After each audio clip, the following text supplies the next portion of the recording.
A halftime performance. Good morning, everyone. It is 9:29 right now. We have a couple of very special guests joining us in studio right now. We have Dave Schwartz. He's the CEO of the YMCA of Greater Des Moines, and also Vicki Forsman, Vice President on Mission Advancement at the YMCA of Greater Des Moines. Thank you both for being here. Good morning. And Good morning. Thank you, first of all, for being here in a relatively new position here. Relatively new, about 8 months now, Lou. Yeah. It's been, what a journey. What a journey. What an incredible organization. I've got to tell you, when I walked in, and we were all familiar with the Y, right? Right. I mean, we've all Everybody grown is. up where, I've got my own Y story growing up, but when you get inside the organization, I think for so many people for so long, they thought, how do you define the Y? Well, the Y is a swimming pool in downtown, right? Right, and that's what everybody thinks of right off the bat. So wrong, so wrong. I mean, again, that's so important. Don't mishear me on this. The pool downtown is so important to this community. We certainly understand that, but so much beyond that. We've got 10 other branches that are touching people, from a Y Camp in Boone to supportive housing downtown to everything in between.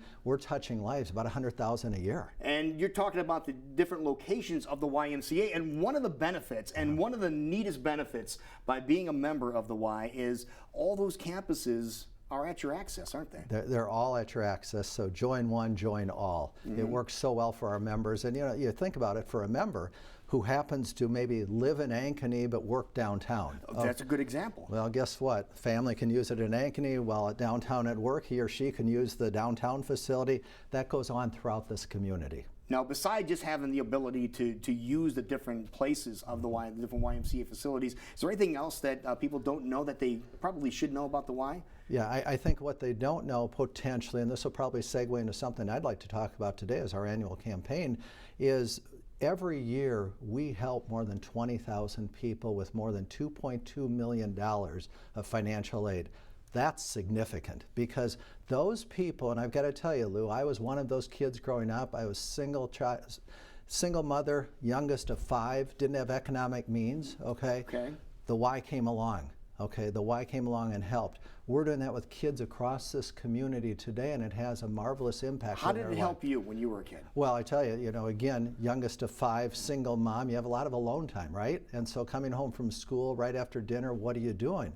And having that opportunity to find mentors in your life that perhaps you didn't have, maybe male influence in your life that possibly I didn't have at that point in my life, oh my goodness, it changes your life around. I wouldn't be who I am today if it weren't for that Y experience when I was young. How about that? Vicki, why don't you tell us a little more about the campaign that's going on? Yeah, fantastic, Lou. So we have the YMCA annual campaign, which is a fundraising campaign that we do every year in the month of February. We have about 400 volunteers that will go out and tell the story of the Y and ask for support for the work that we do.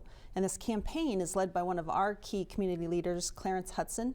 He's our association campaign chair that leads the charge, and we have a goal of raising $1,529,000 that goes to help support the 20,000 individuals that Dave talked about. Now, you said they're going to go out and talk about the program. Where are they going to be speaking at? So we go out to breakfast clubs, we go out to service groups, and we share the story of the Y, but more importantly, it's these 400 volunteers that will call people in our community. They'll call your listeners, they'll call members of the Y, they'll call community leaders, and one-on-one we'll ask for support of the YMCA and the work that we do.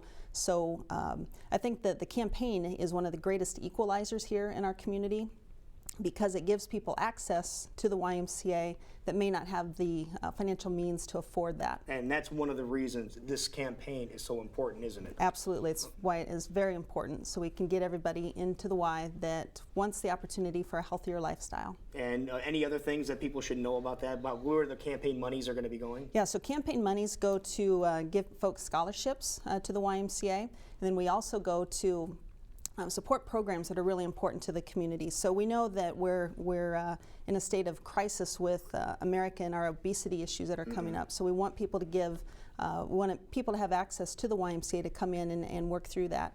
We also work with programs that reconnect absent fathers to their kids through a YMCA fatherhood program. And then being the YMCA, we are blessed to have to operate the most swimming pools here in our community. So we have a great responsibility to help kids learn how to be safer around water.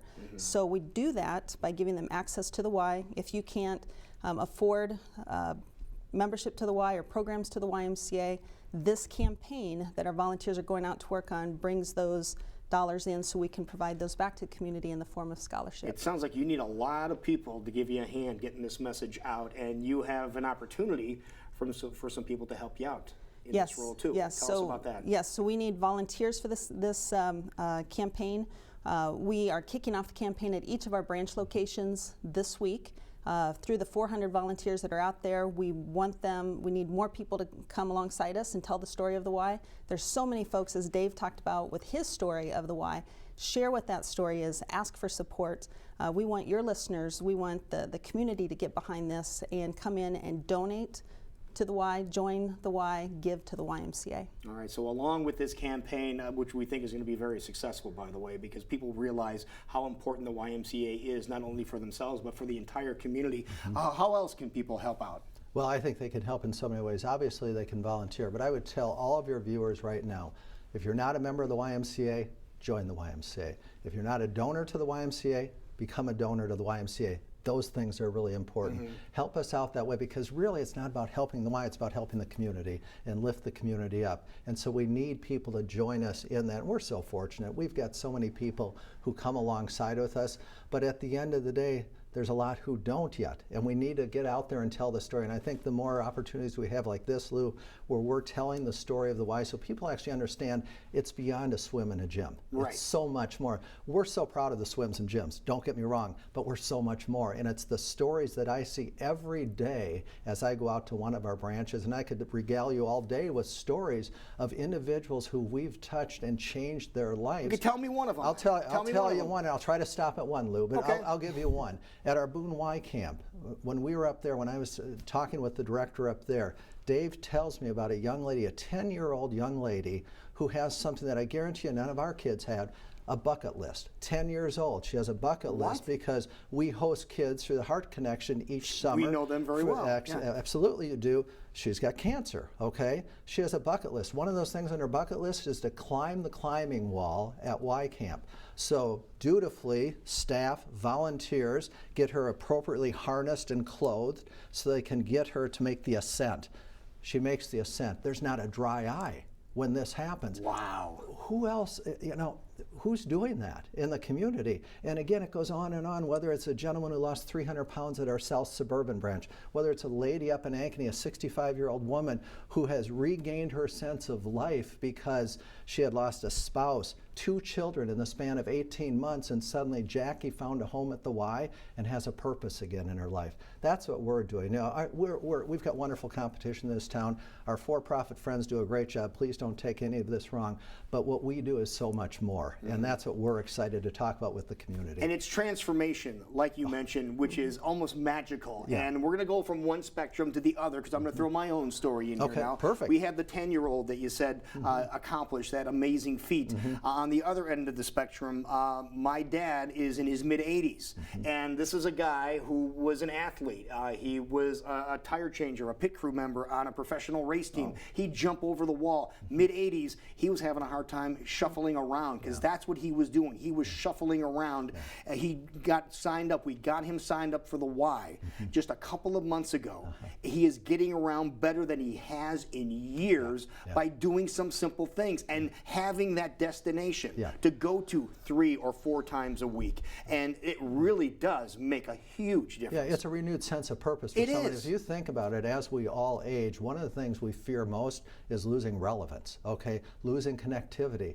Well, if we're providing a home for that senior, okay, who has some therapy needs, obviously, but in addition to that, just has societal needs. He wants to talk, wants to connect to people. We're providing that. So everything from the very youngest child to your father that you just mentioned, we're touching in this community, and that's why we're out asking for support. Yeah, and it's an amazing organization, folks, and we mentioned to you earlier, so many different branches around here. Not every community is lucky enough to have as many branches as we have. No, where I grew up, again, in the great state of Dubuque, Lou, we had one branch for 60,000 people. Wow. Okay, we're blessed here. We have so many in this community. Wonderful. So if we want to find out more about the campaign, how to get volunteer, if you want to volunteer some time, what's the easiest way and the best way to get a hold of you? Please go to our website at dmymca.org, and you can click on the Give button.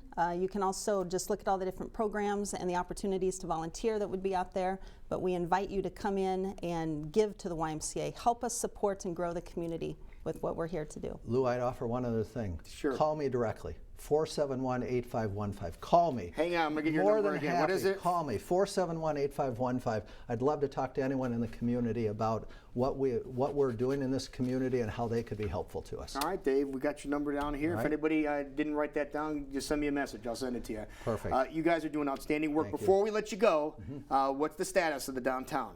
Oh, perfect. Thank you for the question. It's going well. You know, they're in the ground. They're working away. They've been working since December. Sometime, it's supposed to be a 12 to 14 month project. Sometime between December of this year and March of 2018, we'll have a new 50-meter Olympic-sized swimming pool downtown, which will then give us 14 total pools throughout the 14 throughout the association. I think we'll do a little work in the water. Oh, I think you're going to do a lot of work in the water. And when the pool is done and it's full of water, you're calling us so we can go out there and jump in. We'll put on our Speedos. We'll jump in first. Lou, I don't want to comment on that image right now, but I'll tell you this. My biggest nightmare is if that pool is ever idle. It can't be. We need people in it constantly. I think you'll have people So in it you're constantly, welcome. too. Come down. We'll do that. Thank you right. so much for being Thanks. here. So good to see you. So good to see you, Vicki. Thank you so much. Thank you. Folks, again, the why, it's what you want to do. We will be right back. This is CW Iowa Live. We'll check back in with Jackie down at Principal Park and see how crazy things are. Look at that line. It just keeps getting bigger and bigger. We'll check in with her next on CW Iowa Live.